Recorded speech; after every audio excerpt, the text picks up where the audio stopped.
आहे Iran versus Israel आणि America युद्ध. म्हणजे काय की इस्रायल आणि अमेरिका ह्या दोघांनी मिळून इराणवर हल्ला केला होता. आता ह्याच्यासाठी इराणनी वेगळं ऑपरेशन केलं होतं आणि अमेरिकेने वेगळं ऑपरेशन केलं होतं. आणि अमेरिकेचं जे ऑपरेशन होतं त्याच्यामध्ये जो इराणचा लीडर होता, मेन लीडर सगळ्यात मोठावाला, तर त्या खामेनी होता, तर त्याचा मृत्यू झाला होता. तर हे सगळं म्हणजे थोडंफार पॉलिटिक्स आहे, त्या पॉलिटिक्समध्ये आपल्याला जायचं नाही. फक्त परीक्षेत जेवढं विचारू शकतात आणि जेवढं विचारणार आहेत तेवढंच आपण करणार आहोत. ठीक आहे, तर तेवढं जे इम्पॉर्टंट आहे पॉलिटिक्समध्ये जाऊ नये आपण. ठीक आहे, आता बघा इराण आणि इस्रायल. आता इस्रायलने एक ऑपरेशन काढलं होतं लायन्स रोअर आणि अमेरिकेने ऑपरेशन काढलं होतं इपिक फ्युरी म्हणून. ठीक आहे, ह्या इपिक फ्युरीच्या जो त्यांनी हल्ला केला होता तर त्याच्यामध्ये हा जो खामेनी होता इराणचा, तर त्याचा मृत्यू झाला होता. तर त्याचा मृत्यू, एवढा मोठा लीडर होता, तर मृत्यू झाल्यानंतर जे इराणचे लोक आहेत ते पण प्रतिहल्ला करतीलच. तर त्यासाठी इराणने एक ऑपरेशन ट्रू प्रॉमिस म्हणून काढलं होतं. ठीक आहे, लक्षात ठेवा हे तीनच्या तीनही ऑपरेशन आपल्याला पाठ पाहिजे. आता समजा एवढं तिथं चालू आहे त्या इराणमध्ये, तिथे आपले भारताचे लोक पण बरेचसे आहेत, तर तिथल्या लोकांना भारताने परत आणायला पाहिजे, ती सरकारची जबाबदारी आहे.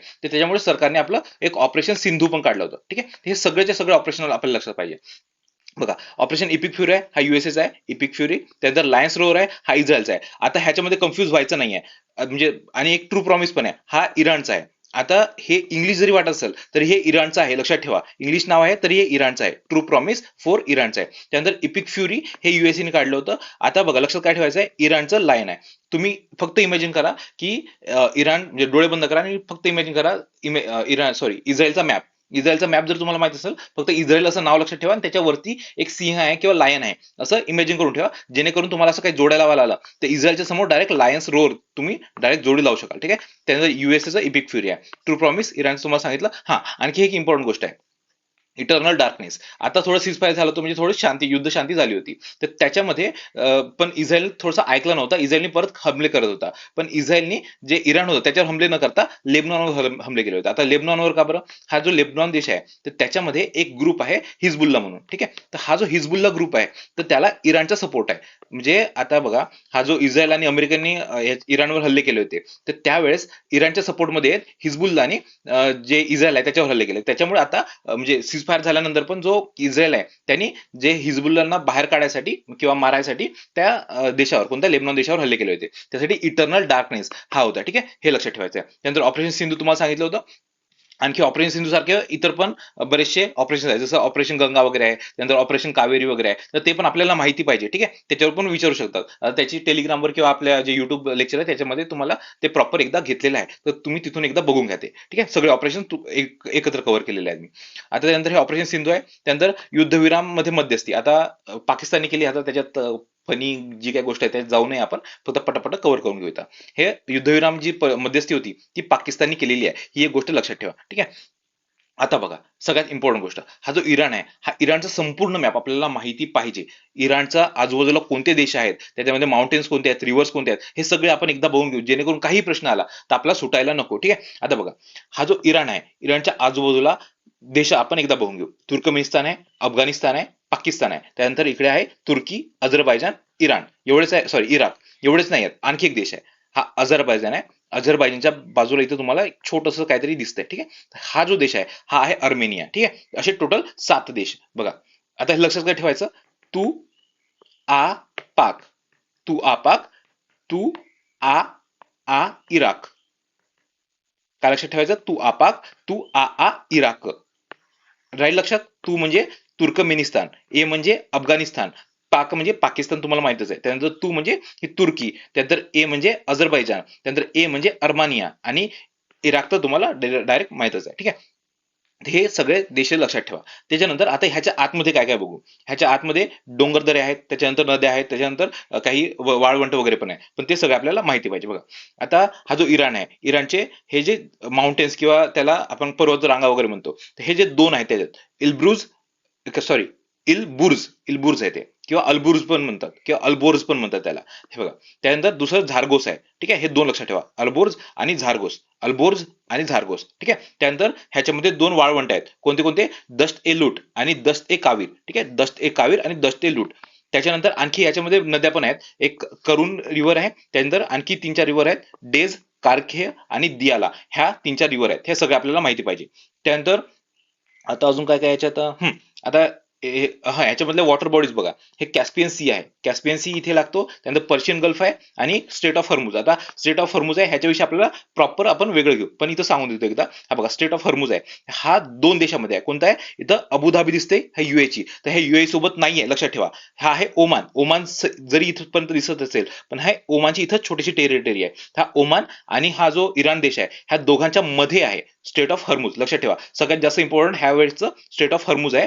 कोणत्या 2 देशामध्ये आहे? ओमान आणि जो इराण आहे त्याच्यामध्ये, युएई नाही आहे. ठीक आहे, हा जो एरिया आहे हा आहे ओमानचा. त्याच्यानंतर आणखी एक गोष्ट इथे बघा, साऊथ पार्स एक गोष्ट आहे इथे. हा जो इराण आहे, इराणच्या इथे आलो आपण, इथं आहे कतार. ठीक आहे, ह्या कतारच्या जस्ट समोर इथं जो पूर्ण पर्शियन गल्फ दिसत आहे, समुद्र दिसत आहे, तर त्याच्यामध्ये खूप मोठ्या प्रमाणात नॅचरल गॅस आहे. ठीक आहे, तर ह्या नॅचरल गॅसमध्ये 2 पार्ट पाडले त्यांनी, म्हणजे जो एरिया आहे त्या एरियाचे 2 पार्ट पाडले आहे. समोरच्या याला एरियाला म्हटलंय त्यांनी साऊथ पार्स, आणि हा जो खालचा एरिया आहे त्याला त्यांनी म्हटलंय नॉर्थ फील्ड. ठीक आहे, आता तुम्हाला हे साऊथ नॉर्थ मध्ये थोडं कन्फ्युज होत असेल, पण हा साऊथ आहे, हा इराणसाठी साऊथ आहे, म्हणून त्याला त्यांनी साऊथ पार्स म्हटलंय. आणि हा जो नॉर्थ आहे, हा हा जो इराक आहे त्याच्या, सॉरी कतार आहे, कतारसाठी हा नॉर्थ आहे. ठीक आहे, त्याच्यामुळे त्याला नॉर्थ फील्ड म्हटलंय. ते सगळं तुम्हाला लिहून दिलंय पुढे पण. ठीक आहे, त्यानंतर आणखी इथं एक आयलँड आहे, इथं तर इथे एक खर्ग आयलँड आहे, खर्ग आयलँड. तर हा जो खर्ग आयलँड आहे, तर ह्याच्यामध्ये जो इराणमध्ये जेवढं काही पेट्रोल निघतं, सगळं पेट्रोलचं म्हणजे मोस्ट ऑफ द 90% पेट्रोलचं, किंवा जे पण म्हणजे ज्या पण गोष्टी निघतात, तर त्याचा जो एक्सपोर्ट आहे तो इथं जो खर्ग आयलँड आहे तिथून तो एक्सपोर्ट होतो. ठीक आहे, तर हे सगळं आपल्याला लक्षात ठेवायचं आहे. आपण एकदा बरोबर बघून घेऊ आता परत. बघा, लागून असलेले देश तुम्हाला सांगितले होते, तू आ पाक, तू आ इराक, काय तुर्कमेनिस्तान, अफगाणिस्तान, पाकिस्तान, तुर्की, अझरबैजान, अर्मेनिया, इराक. त्यानंतर लागून असलेले पाण्याचे स्त्रोत तुम्हाला सांगितले, ओमानचे आखात आहे, हे ओमानचे आखात कोणतं केलं? ओमानचे आखात, पर्शियन आखात, हे ओमानचे आखात, हे गल्फ ऑफ ओमान आहे. त्यानंतर पर्शियन आखात आहे, त्यानंतर स्ट्रेट ऑफ हॉर्मुझ आहे, त्यानंतर कॅस्पियन सी. ठीक आहे, त्यानंतर नद्या तुम्हाला सांगितल्या, करून, डेज, कारखेय आणि दियाला, ह्या 4ही नद्या लक्षात ठेवायच्या. त्यानंतर वाळवंट बघायला गेले तर दश्त ए कवीर आणि दश्त ए लूत. त्यानंतर पर्वतरांगा, झारगोस आणि अल्बोर्ज. ठीक आहे, हे उत्तरेकडे अल्बोर्ज आहे, किंवा एल्बुरुस पण म्हणतात त्याला.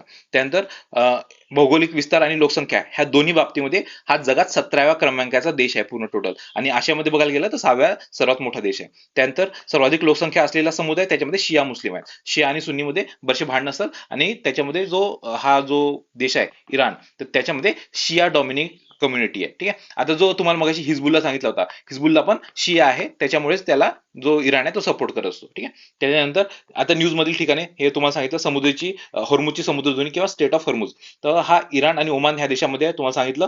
दुसरी गोष्ट काय की पर्शियन आखाताला ओमानचे आखात आहे बघा, हा पर्शियन गल्फ आहे आणि हा आहे गल्फ ऑफ ओमान. ह्या दोघांना हा मिळवतं, कोणता आहे? Strait of Hormuz. ठीक आहे, त्याच्यानंतर connect the Gulf of Persia हे तुम्हाला सांगितलं. त्यानंतर सुमारे 20% पेट्रोलियम इंधन आणि एलएनजीचा व्यापार पूर्ण ह्या इथून होतो. ठीक आहे, त्याच्यानंतर बाबल मंदेब समुद्रधुनी, किंवा हा पण एक स्टेट आहे. आता हा जो स्टेट आहे बघा, हा इकडे आहे.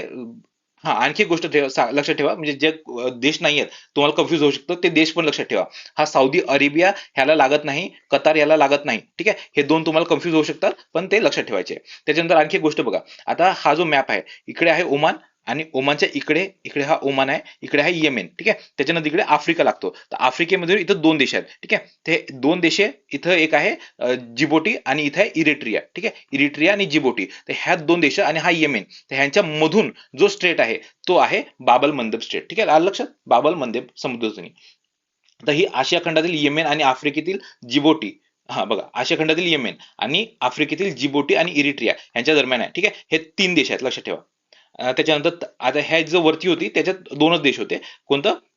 ओमान आणि इराण. ह्याच्यामध्ये 3 देश आहेत, कोणते? येमेन, जिबोटी आणि इरिट्रिया. आता ह्याच्यामध्ये जो तांबडा समुद्र आहे, किंवा त्याला रेड सी म्हणतो आपण त्याला, तर तो जो एडनचा आखाताशी त्याला जोडला जातो. ठीक आहे, इकडे एडनचा आखात आहे आणि इकडे रेड सी आहे. त्याच्यानंतर साऊथ पार्स. आता साऊथ पार्स तुम्हाला सांगितलं, इथं जो कतार आहे त्याच्या वरती इथं साऊथ पार्स आणि नॉर्थ फील्ड होती, ते तुम्हाला सांगितलेलं आहे. त्यानंतर खर्गबेट, खर्गबेटचं पण तुम्हाला सांगितलं, खर्गबेट आहे, तर तिथून पूर्ण जवळपास 90% जो इराणच्या ताब्यात आहे, तो तिथला पूर्ण इराणचं जेवढं पेट्रोलियम निघतं ते सगळं इथून निर्यात होतं. ठीक आहे, त्यानंतर न्यूज मधले काही ग्रुप्स आहेत. हा, आता हे पण थोडेसे इम्पॉर्टंट आहे. हा जो हिजबुल्ला आहे तुम्हाला सांगितलंय, तो हिजबुल्ला लेबनॉन मधला शिया अतिरेकी गट आहे, ते तुम्हाला सांगितलंय ऑलरेडी. त्यानंतर आता IRGC, आता हा सगळ्यात इम्पॉर्टंट आहे, IRGC. आता जशी आपली इंडियन आर्मी आहे किंवा कोणती पण सगळ्या देशातली ज्या आर्म्या असतात, जसं की अमेरिकेतली आहे, चायनाची आर्मी आहे, तर तशा आपण म्हणजे प्रॉपर एकच असते. पण हे जे इराण आहे त्यांनी त्या आर्मीला पॅरलल किंवा समांतर आणखी एक आर्मी काढली होती. ठीक आहे, तर त्याला नाव काय दिलं त्यांनी, IRGC. आता जी आर्मी होती त्यांची, जी रेग्युलर आर्मी, तर त्याचं नाव होतं आर्तेश. ठीक आहे, त्या आर्तेशचं म्हणजे नॉर्मल हे काय असतं की आपल्या देशाची सुरक्षा करणं, जी आपली बाउंड्री आहे, लँड बाउंड्री, त्याची सुरक्षा वगैरे करणं. ठीक आहे, पण हे जे IRGC होतं, तर ते आपली फक्त देशाची सुरक्षाच नाही, तर जे इस्लामिक त्यांची आयडिओलॉजी आहे त्याची पण सुरक्षा करायची जबाबदारी ह्या IRGC होती. फक्त हा फरक आहे. ठीक आहे, आता इस्लामिक रिव्हॉल्युशनरी गार्ड कॉर्प्स हे IRGC फुल फॉर्म आहे. हे पण फुल फॉर्म लक्षात ठेवा. ठीक आहे, कारण की IRGC खूप जास्त न्यूज मध्ये होतं आणि मोस्टली जे रिप्लाय होते अमेरिकेला आणि इराणला, सॉरी इस्रायलला, ते इराणचे रिप्लाय, ते सगळे ह्यानीच दिलेले आहे. ठीक आहे, आता बघा, इराणच्या आर्तेशला समांतर तुम्हाला सांगितलंय. त्यानंतर IRGC ही इस्लामिक क्रांतीचे रक्षण करण्यासाठी स्थापन झाली होती आणि आर्तेश हे देशांच्या सीमेचे पारंपरिक संरक्षण करते. ठीक आहे, त्यानंतर हिजबुल्ला तुम्हाला सांगितलं. त्यानंतर हौती आहे, हा येमेन मधला इराण समर्थित बंडखोर ग्रुप आहे. ठीक आहे, येमेन कोणता आहे, हा ओमेन आहे. आणि तुम्हाला सांगितलं होतं इथे ओमेनच्या इकडे येमेन आहे. ठीक आहे, आता हा जो येमेन आहे, येमेनला बाबल मंदेब समुद्रधुनी आहे. ठीक आहे, ते सगळं आपल्याला लक्षात ठेवायचं आहे. हौती, हिजबुल्ला लक्षात ठेवा आणि IRGC पण लक्षात ठेवा. तर अशा प्रकारे आपले हे इराण आणि इस्रायलच्या अमेरिकेच्या युद्धाचं जेवढं आपल्याला परीक्षेला माहिती पाहिजे तेवढं हे झालेलं आहे. ठीक आहे, त्याच्यानंतर आणखी एक ते जे इराणचे वगैरे मिसाईल्स वगैरे आहेत, तर ते पण आपण नंतर जे डिफेन्स वगैरे आहे त्याच्यामध्ये कव्हर करून टाकू. ठीक आहे, त्याच्यानंतर